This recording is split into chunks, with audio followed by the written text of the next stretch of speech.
Hey guys, this is Kerry, and in this video we're going to be looking at the AP Computer Science Principles Explore task, which is the final project for this whole year, actually, and the final project for your AP exam. So this is actually going to be part of your AP test, so let's introduce it. Uh, as I'm adding to my version of this document, the example copy, you should be adding to the version of the document that you were shared on. There will be parts where you're copying along with it, and then parts where you'll be adding your own answers. So I'll be explicit about that as I review the material. All right, so this part we should just copy along. Exam information. So I want you guys to all know that this is worth 40% of your AP exam, so 2/5 of it. There is no programming involved in this task, so it's a really good opportunity if you found the last task challenging to earn some non-programming based points. And now the overall idea of this project is you will pick any computational innovation and you will get a chance to research it and present your research. So the presentation for the research is not going to be out loud presentation like a TED Talk or something like that. You're going to present it in two different formats. You're going to present your research on your computational innovation using something called a computational artifact.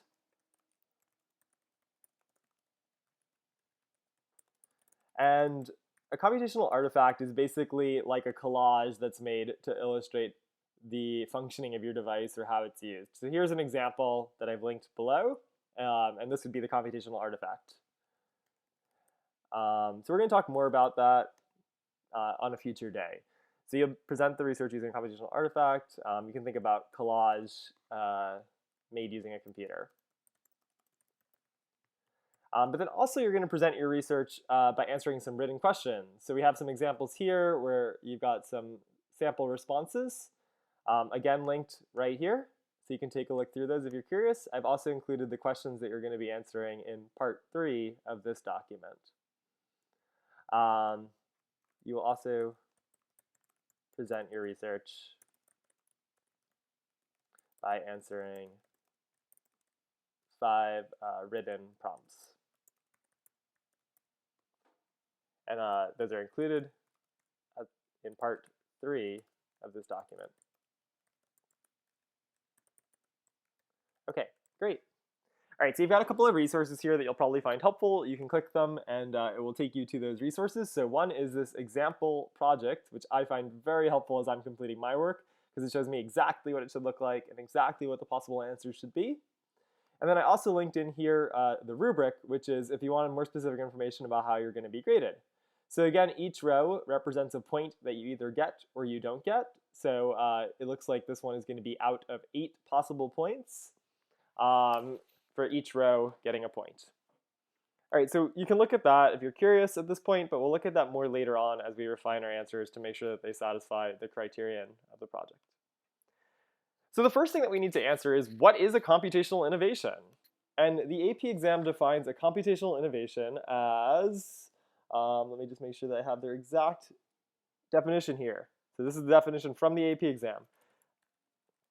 A computational innovation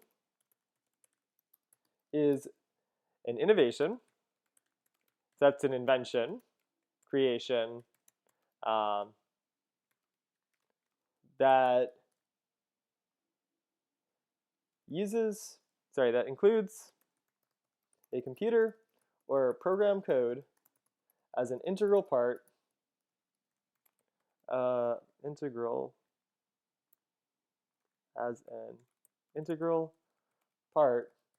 of its functionality. So what the word integral means is integral means a key part of its functionality. So let's make sure that that reads correctly. A computational innovation is an innovation, which is an invention or creation, that includes a computer or program code as an integral part, key part of its functionality.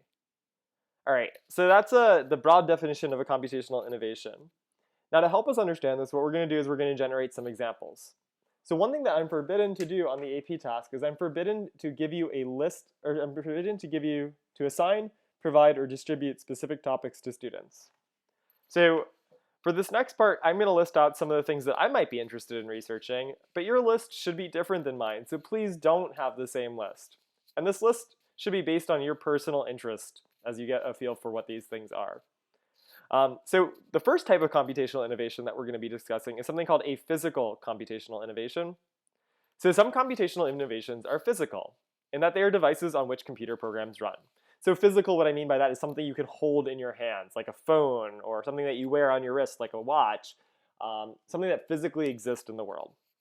So the examples provided by the AP exam are Google Glasses or self-driving cars. Those are both physical things that include a computer or program code as a key part of how they run.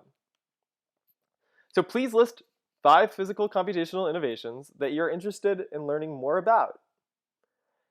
If you find this question difficult, you can start by listing physical computational devices that you use on a daily basis or would like to buy. All right, so for me, if I'm thinking about physical computational devices that I find interesting or I'd like to learn more about, I like to learn, and yours should be different than this, just to be completely clear. This is something that is personal to you. You're also not allowed to share this information with other people because you're not supposed to help each other on any part of the Explore performance task. So for me, my devices that I'd be interested in learning more about would be, I don't know, the iPhone SE2 I think was just released. And I like the iPhone SE because it's small and it's easy to hold, but the SE2 is supposed to have all these great features, so I'd like to learn more about that. I'd also like to learn more about web servers. Like, what do they actually look like? Like, what does the web server for Google look like? How does it process all of these requests? That's a physical computer that exists somewhere on the internet, connected somewhere. It exists somewhere as connected to the internet. Another physical device that I might be interested in learning more about would be the Apple Watch. I think that that's pretty interesting. What functionality does it have? What functionality could it be gaining? There's also virtual reality or artificial reality, AR or VR. That could be really interesting to learn more about. So that's the one that they chose here. They just chose virtual reality in general. There's some specific ones, examples of this that you might find interesting, but I'm just going to put virtual reality as a possible one. And then also, let's see, what else do I find interesting or use on a daily basis? Bit hard for me to think of the last one. You need to think of 5. I'm going to leave this one blank so that I don't take too many of the possible example ones. I don't want you to feel like I've taken all of the good ones. All right, so in contrast, some computational innovations are non-physical in that they are the software that runs on devices. Examples of non-physical computational innovations are specific cell phone apps, specific video games, or computing concepts such as e-commerce. Please list 5 non-physical computational innovations that you're interested in learning more about. So hint, if you find this question difficult, you can start by listing apps, programs, or web technology, etc. that you use on a daily basis or would like to buy. So in particular, I'm really interested in learning about Zoom because I know that a lot of teachers started off using Zoom for their Google Classroom or for their remote learning. But for some reason, Zoom has a lot of security risks that I'm interested in learning more about. And I know that there were a lot of silly attacks with Zoom and inappropriate attacks with Zoom, so I'd like to learn more about how those things were done. I'm also interested in learning about cryptocurrency. So a couple of years ago, cryptocurrency like Bitcoin was like super popular, and that's a type of currency that's made out of bits and lives only on the internet. It doesn't really have like a physical representation. So that would be a non-physical computational innovation, cryptocurrency, that I think is really interesting. I'm also interested in learning more about a GPS app that I use called Gaia GPS. So this is the app that I use to trace all of my hikes. So one thing that I'm interested in about Gaia GPS is how does that app record the GPS data?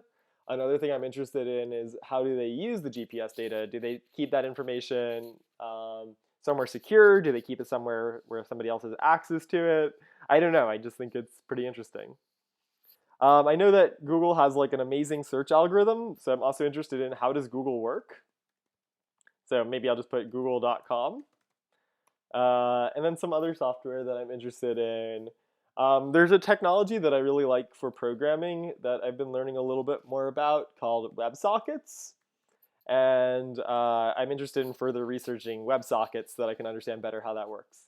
Now, my list is going to be different from your list. You might have something like a popular video game here, which I can't even imagine because I don't really play video games. I know there's one about like islands and animals that a lot of people are talking about, but I forget what it's called. Um, so that could be a non-physical computational innovation that you're interested in studying. So now that you've had a chance to brainstorm 10 of these, I'm curious which of the 10 are you most interested in focusing on for your AP Explore task? Now, this isn't a final answer that's locked in, but it's useful to have a direction with where you're going. So you can revise this, you can come back to it, you can change it in the future, but I think it would be really helpful to, after today, to have an idea for where you're going with the rest of this. So I think for me, the one I'm most interested in right now is probably Zoom. It was like the first one that came to mind here. So I'm most interested in Zoom, in learning more about Zoom. So the AP exam encourages you to have a personal connection to the device, the innovation that you choose. So what personal connection do you have to the computational innovation that you chose in the previous question? So for me, my personal connection is when remote learning started, a lot of people started by using Zoom. I also, this is silly, I also use Zoom to play board games with friends remotely. Yeah, and I actually really like the platform a lot. I love like the share screen feature, the breakout rooms. It's really good for like a lot of things. But I think also I have like this personal connection to it because I read a lot in the news about Zoom bombing and insecurity in how the data for Zoom video conferences are stored. And so I'm curious, like, am I making myself vulnerable by revealing information in these board game chats? Like, is there some information about me, like, that's being stored someplace insecurely? Like, this is my IP address, or this is the password that I use to log in, or this is a video of me, or this is my voice. Like, where is that information being stored? I'm also just curious, how does Zoom send so much data so quickly to all of the users, right? It's receiving audio, video, and data, and then broadcasting that miles away, hundreds of miles away, thousands of miles away in an instant. And how does that even happen? All right. So this ties in really well to the next question, which is what are you hoping to learn about the computational innovation as you complete research on it? So this is our last question for today. I think I already kind of described what I'm hoping to learn in the last question. You might find the same, but it's good to raise it as this. I would like to learn, I don't want it to be bold, I would like to learn how data is shared so quickly by Zoom. I would like to learn how data is stored by Zoom. Is it vulnerable to hacks? What information do they actually store? Do they have copies of the meeting? Like, do they record it and then store it on their servers? Or is it just something that exists temporarily? I don't know. I'm interested in why is Zoom more vulnerable to cyber attacks like Zoom bombing, or why is Zoom more vulnerable to cyber attacks or security risk than, say, Google Meets? Cool. So I'm all done with my preliminary delving into my AP Explore task. I've got an idea for what a computational innovation is, and you want to check right now. Do you feel like you understand what a computational innovation is? If not, put a little question here for me to answer, and I'll be able to help clarify that. I've got an idea for some potential topics if I end up not liking the topic that I choose or not finding very much information about it. And I've also drawn this distinction here between physical and non-physical computational devices, and those are both useful to keep in mind. So if you have a question here, you can add that question in this space. You can add it really anywhere on your document. You can add stuff here. If you want to list more things, you can list more things. But then also, most importantly, we've got an idea of a device that we have a personal connection to and some curiosity about that we might want to research for this final part of our class. So if you've done all of that and you've asked all the questions that you have, you're totally set for the day. Just looking ahead, you've got a part 2 computational artifact, which will be completed. I'll correct the grammar here and correct it in your copy. This part will be completed in a separate document. And then finally, there's going to be a part 3, and it might pay to look through these AP questions. It'll take you a couple minutes to read through them so that you know where you're going with this project. All right, guys, we'll do more with this project the next time our class meets. Hope you found this interesting, and you're well on your way to completing your Explore task. Bye.